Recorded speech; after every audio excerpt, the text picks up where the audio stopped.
developer and consultant, and I do some teaching, and I live in Winston-Salem, North Carolina. My background is focusing on Microsoft and web development.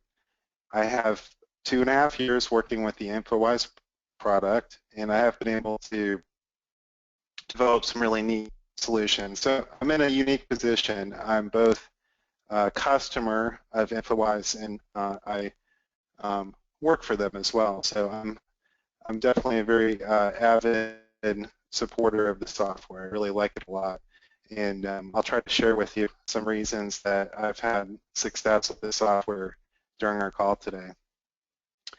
So we'll go ahead and start out. I'm going to just talk to you a little bit about, from a high level, what we're going to accomplish. And what we want to do in our example project, can everybody hear me?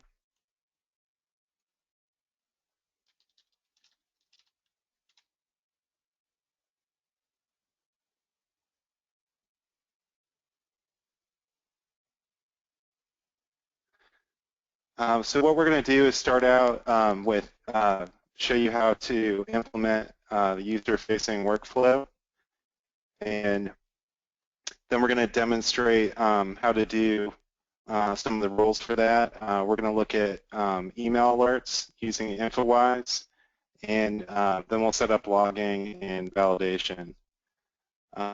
So we'll try to go through this. Usually some of this workflow would be system driven.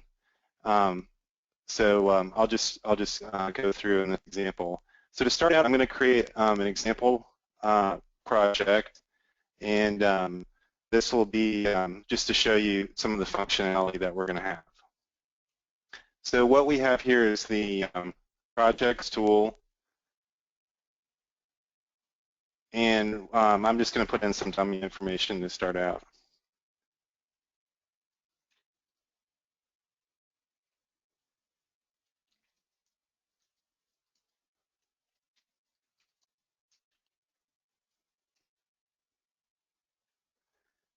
And what you'll notice, we just have one tab. It just shows some defining information. You'll notice the form changes after I put this in. So I'm just going to start out with this information.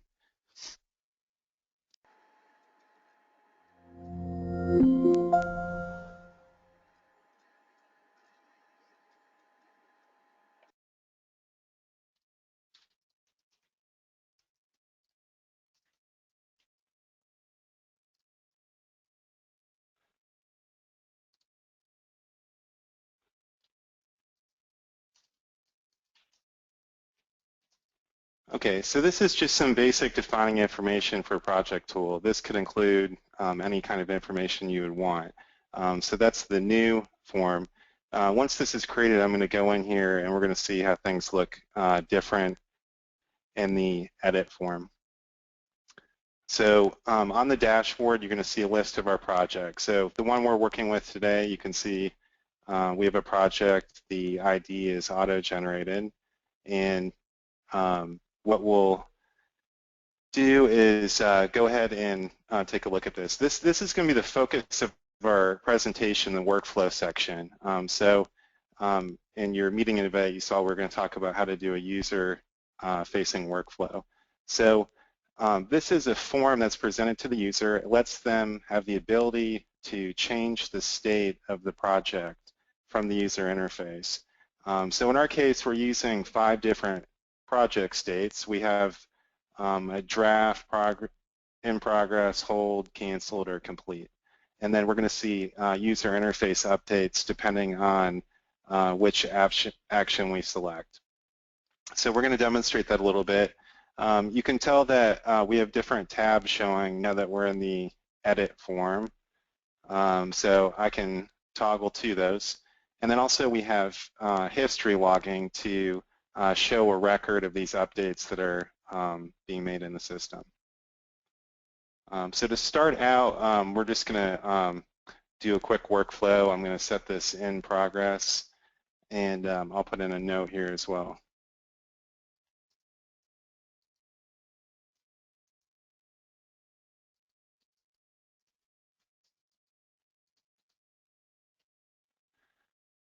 And also what we're going to have, and I'll go through the settings for this, we're going to have validation to make sure the user puts in a workflow note and also workflow signature whenever they're doing a workflow action. So this is going to be good for logging and for email notifications.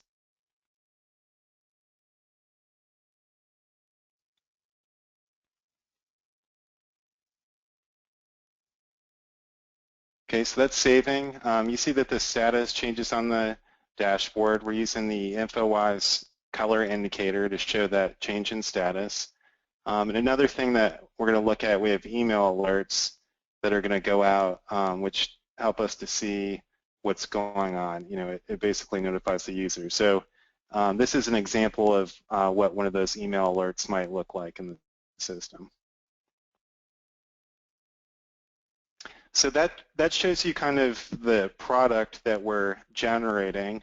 And now what we're going to do is actually go through and show how you do the configuration for this. So you know, part of the concepts that we're trying to take care of in any project-based tool, typically people want to know who's holding the ball. That is to say, who has the responsibility to do the next thing in the project. People all the time want to know what happened. You know, what was the last thing that happened, and also, if possible, you know, can you see a history of previous actions to that? So that's what that logging is going to do. And then also, people want to know what's going to be the next thing in the project. So these requirements are what we're trying to address with this functionality. So what I'm going to do is actually go through some of the steps. So the first thing, of course, would be to create the user interface. So you'd want to start out by creating the fields for this workflow section.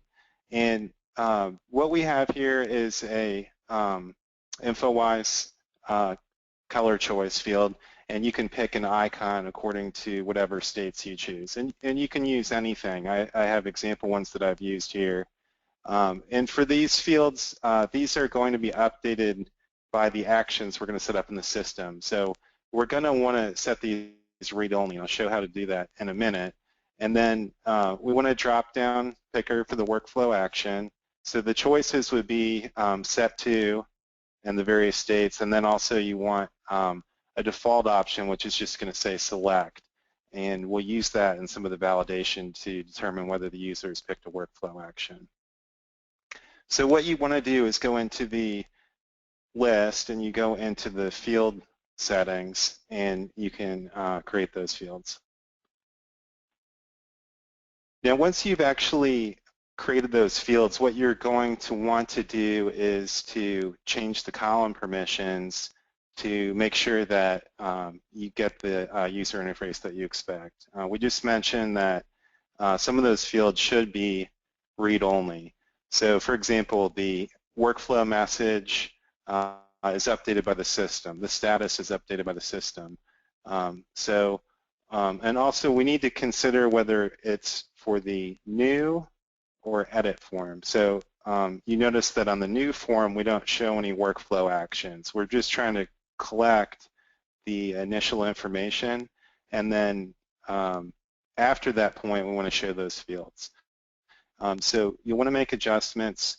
Typically you'll have a pair of column permission settings for each field. So what you would do is set a deny for the new form because we don't want to show it, and then we can show a read setting for edit and view because these won't be user fields. The system's going to generate that to show our messages. So that'd be the next step. After you've created the fields, you're going to want to adjust the column permissions. Of course, you should test your interface as you're going through each of these steps just to confirm the results and functionality. So the next thing that you want to do after this is the validation. So in our system, what we want to make sure is we have some accountability. We want to make sure that the users can enter some notes when they do a workflow action, and also we use a signature field in here. So what we're looking to find out is whether they're actually executing a workflow action, and if they are, we're going to use validation for that. So for the validation, what we want is to trigger this when the workflow action is not equal to select. So if you remember, that was our default value, and that dropdown is going to be set back to this each time there's an update to the record. So we're going to detect whether the user is doing a workflow action. And there's two things we want to do. So if you look at the validation rules for the 5th and 6th rules here, it will be executed only when the user picks an action. So the two things are, we want to make sure that they enter a workflow note, and we want to make sure that they provide their signature using the Infowise signature field. So there's a special pattern match which will pick up on whether there's a validated signature for that field. Okay, so after that point, what you're going to do is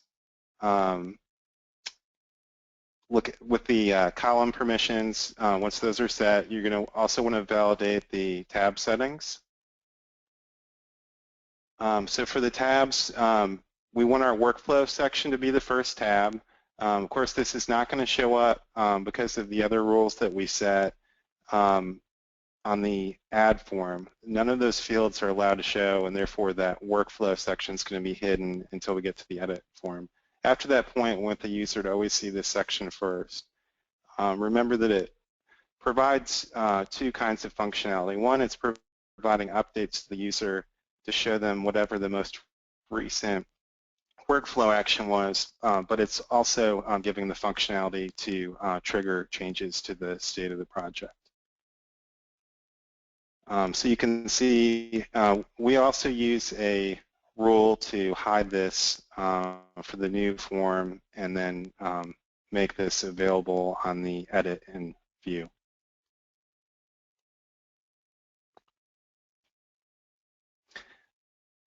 In the next section, we're going to look at the actions that are set up, and really this is the most interesting part of the solution. So once we have the interface set up and we have the fields available, there's several different things that we will do to trigger updates to the user interface based on what the user is doing.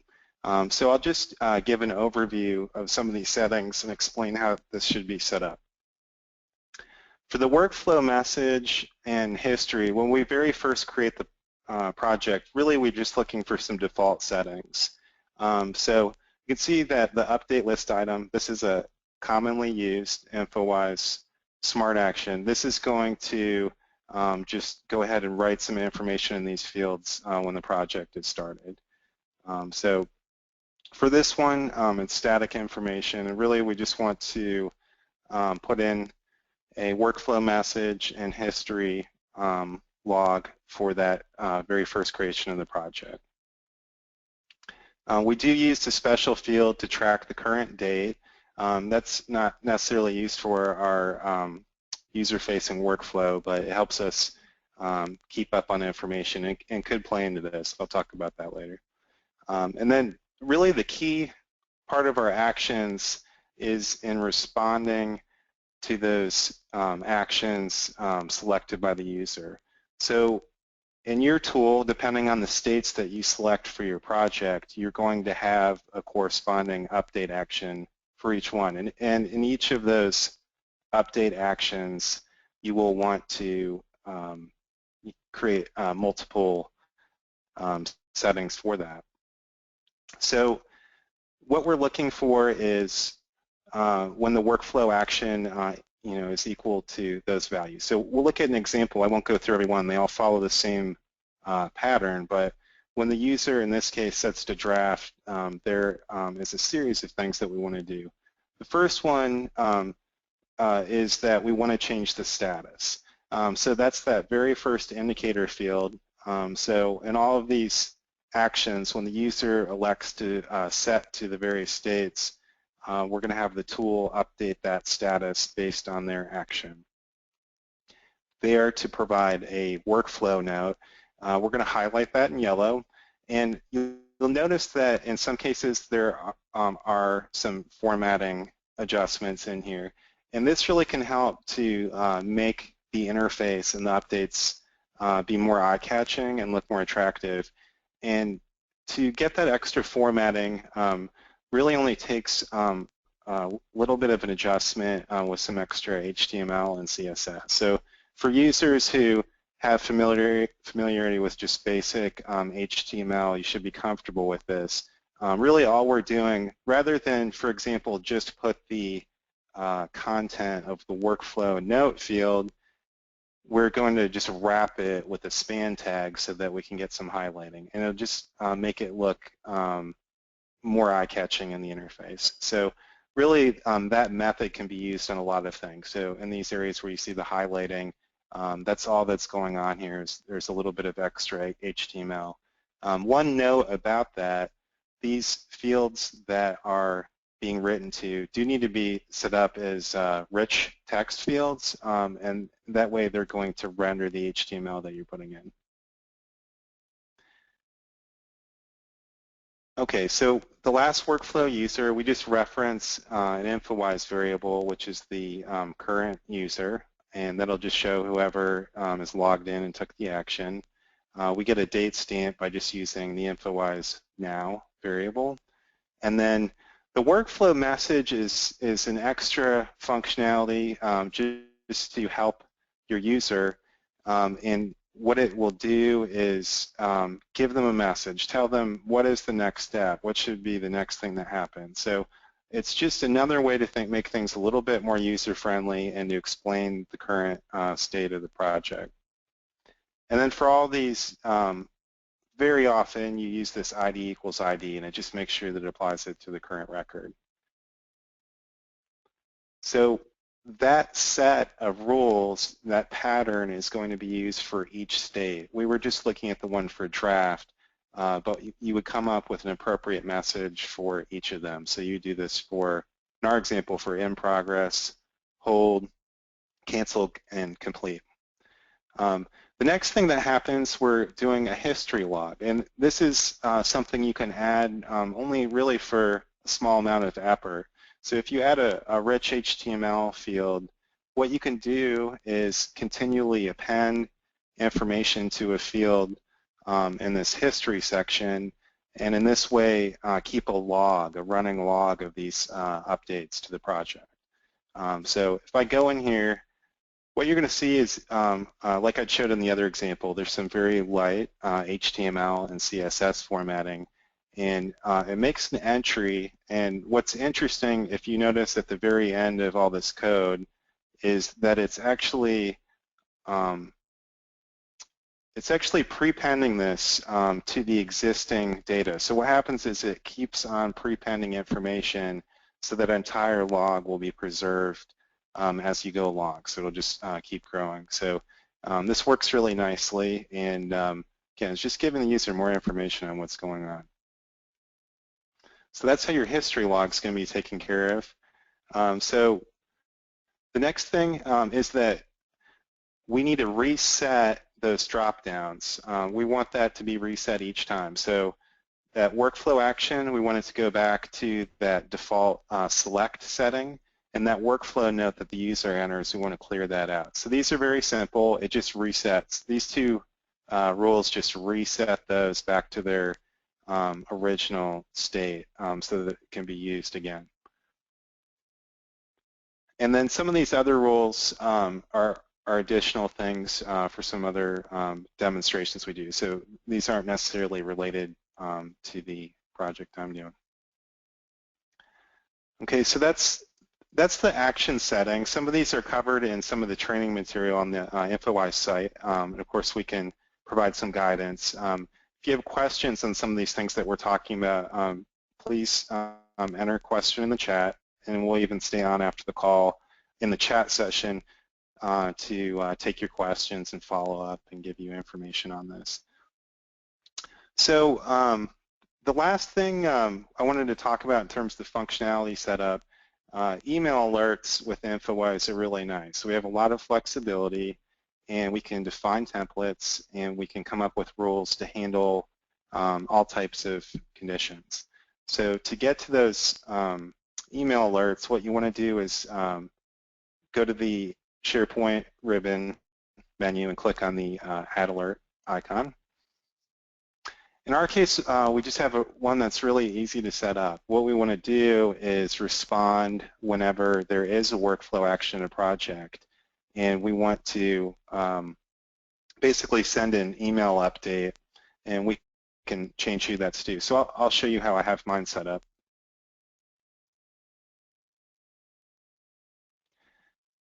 So basically, what I want is whenever this item is modified, and on the condition that the workflow action's not select. This is when the user hasn't picked an action. So basically, if they have picked an action, I want to trigger an email to go out immediately, and then I've created a mail template here, and I've set to that. So I just name it according to the name of the SharePoint list. In our case, we call it the projects tool. And I've mapped this email alert to the email template. So setting up these email alerts, it's really nice. We have a tool here on the side, and what I'm able to do is select one of these fields, and if I click on the link, I can add the content to the subject of the body. And what will happen is you'll see some code in here. You'll see the square brackets showing where that content is going to be inserted.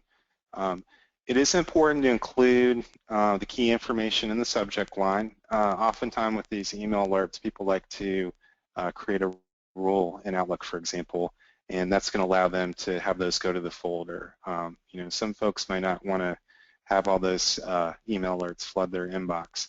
But the key things in our case, we want the name of the project, we want that project ID, and of course the key thing in this case is, you know, what is that workflow action? This does give you a visual editor tool. In this case, you don't have to use any HTML or anything like that to get the color highlighting. And basically, you can just put in the names of the fields and then insert that field content. And then at the end of it, it helps, of course, to provide the user a link to that. You always want to encourage them to go into SharePoint to update that information. So that's all that's necessary to get this basic email alert. Regardless of the workflow, it's just going to go ahead and send them an update whenever there's a change to that. So that's the basics of just setting that up. I'll go ahead and open my project one last time just to show that functionality just a little more. This is the workflow message I was mentioning. So this is something that you might configure in the system just to make it user-friendly, provide a little guidance and guide users on whatever the next step may be. And then this was the highlighted user note that we put in. So I'll go ahead and do one more entry. We'll set to complete.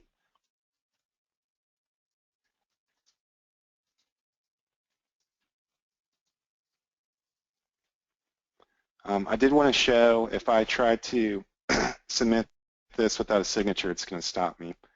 So we do have that nice validation just to make sure we get really good tracking and information from our users as we go through these steps. There's never any question what's happened when you do this.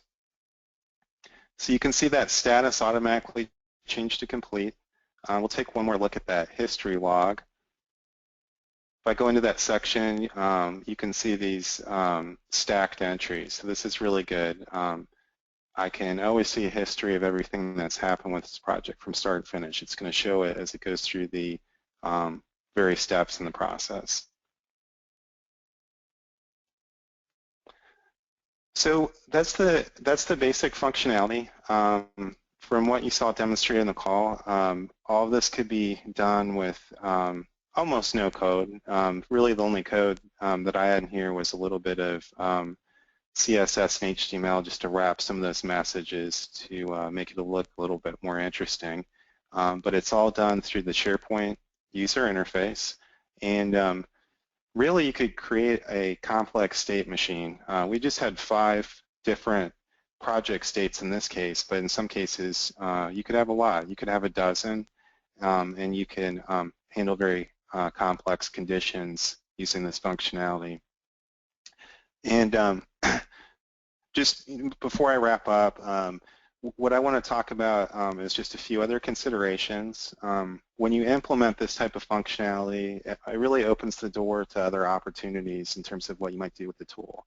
Might give you some ideas and other things you might want to do beyond this basic functionality. So one consideration might be considering restricting those workflow actions based on the current state. So for example, if I'm in a draft state, it might make sense that you might want to restrict from this not going to a complete state from that stage. So you could restrict those workflow actions. One way you could do this with the Infowise functionality would be to use those validation rules. So depending on the value and status, I could put a validation to block certain workflow actions based on that. So you can have a little more control that way. Another thing that you might want to think about is security groups. Oftentimes these tools, you may want to have maybe an administrative level of user, and then you may have some more basic users. This is something, again, that could be done using the Infowise validation, or alternatively, you could use field permissions, and you could show or hide different fields depending on the security group. So you could adjust this functionality dynamically based on the user's security group in SharePoint. Some other things we could do, we really could be much more developed with the email templates. As you would imagine, some status updates on projects are more critical. For example, if I was setting the project from in progress to on hold, in most organizations that would be a significant action.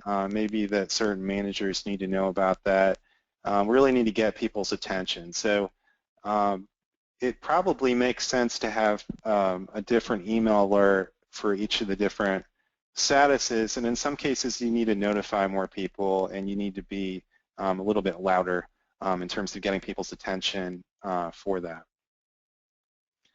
Another thing, I mentioned in our case we have a today field, and doing some tracking to find out whether a project is stalled can be really useful.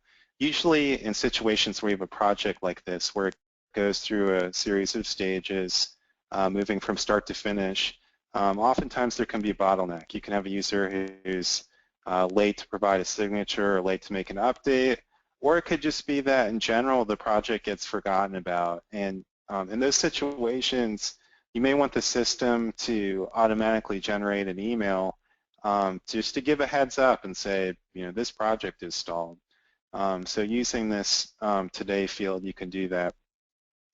In our case, we have something in here where we're tracking the date difference between when the project is due and the current date. So this is an example where an email is generated by the system when the project runs over. So good to think about situations where you can catch stalled projects or stalled information. So really that's that's pretty much the core functionality that you would do. Typically when you're using workflow, you're thinking about kind of having your tool handling a lot of that workflow on its own, but in this case you can see really you're presenting something to the user that lets them use the tool in a very interactive way. So I'm really happy with this product in terms of its versatility, especially in the workflow actions. We really can model the flow of the project and create interactivity and dynamic functionality and responsiveness just by using this user interface. So that's everything that we wanted to cover for today. I expect we'll soon be doing another demo just to show another example project soon, so we'll be sure to send out information. For those of you who are new to the project, I hope that piqued your interest a little bit, and for those current Infowise customers, we're very happy to talk to you and help you along if you need more ideas or need some references to kind of take a look at implementing what we demonstrated on the call today. So thank you everybody for your time today. Hope you enjoy the rest of your week. We will stay on the chat session to answer your questions, and of course we always appreciate and are interested in your feedback. So hope that gave you some ideas on some things that you might do in your SharePoint projects, and we'll look forward to seeing you again next time.